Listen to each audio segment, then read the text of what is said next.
رمضان المبارک میں پڑھنے کی دعائیں۔ دعا پڑھنے کے لیے پہلے اور بعد درود شریف ضرور پڑھیں۔ اے اللہ ہماری زبان پر کلمہ طیبہ ہمیشہ جاری رکھ۔ اے اللہ ہمیں کامل ایمان نصیب فرما اور پوری ہدایت عطا فرما۔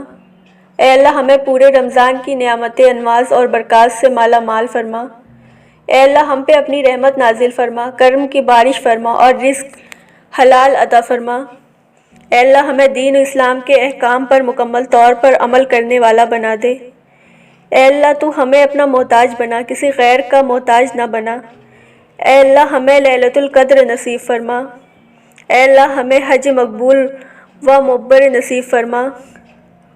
اے اللہ ہمیں جھوٹ، غیبت، باز و کینہ، برائی، جھگڑے، فساد سے دور رکھ۔ اے اللہ ہم سے تنگ دستی، خوف، گھبراہٹ اور قرض کے بوجھ سے دور فرما۔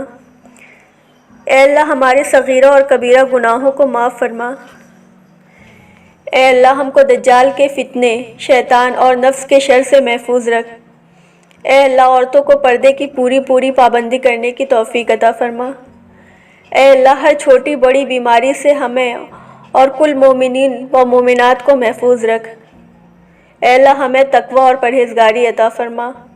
اے اللہ ہمیں حضور اقدس صلی اللہ علیہ وسلم کے پیارے طریقے پہ قائم رکھ۔ اے اللہ ہمیں حضور اقدس صلی اللہ علیہ وسلم کی سنت پر چلنے کی توفیق عطا فرما۔ اے اللہ ہمیں قیامت کے دن حضور صلی اللہ علیہ وسلم کے ہاتھ سے جام کوثر پینا نصیب فرما۔ اے اللہ ہمیں قیامت کے دن حضور اکرم صلی اللہ علیہ وسلم کی شفاعت نصیب فرما۔ اے اللہ تو اپنی محبت اور ہمارے آقا صلی اللہ علیہ وسلم کی محبت ہمارے دلوں میں ڈال دے۔ اے اللہ ہمیں موت کی سختی اور قبر کے عذاب سے بچا۔ اے اللہ منکر نکیر کے سوالات ہم پر آسان فرما۔ اے اللہ ہمیں قیامت کے روز اپنا دیدار نصیب فرما۔ اے اللہ ہمیں جنت الفردوس میں جگہ عطا فرما۔ اے اللہ ہمیں قیامت کے دن حضور اکرم صلی اللہ علیہ وسلم کے ہاتھ سے جام کوثر پینا نصیب فرما۔ اے اللہ ہمیں قیامت کے دن حضور اکرم صلی اللہ علیہ وسلم کی شفاعت نصیب فرما۔ اے اللہ تو اپنی محبت اور ہمارے آقا صلی اللہ علیہ وسلم کی محبت ہمارے دلوں میں ڈال دے۔ اے اللہ منکر نکیر کے سوالات ہم پر آسان فرما۔ اے اللہ ہمیں قیامت کے روز اپنا دیدار نصیب فرما۔ اے اللہ ہمیں جنت الفردوس میں جگہ عطا فرما۔ اے اللہ ہمیں قیامت کی گرمی اور جہنم کی آگ سے محفوظ فرما۔ اے اللہ ہمیں اور تمام مومن مومنات کو حشر کی رسوائیوں سے بچا۔ اے اللہ نامہ اعمال ہمارے دائنے ہاتھ میں نصیب فرما۔ اے اللہ اپنے عرش کے سائے میں جگہ عطا فرما۔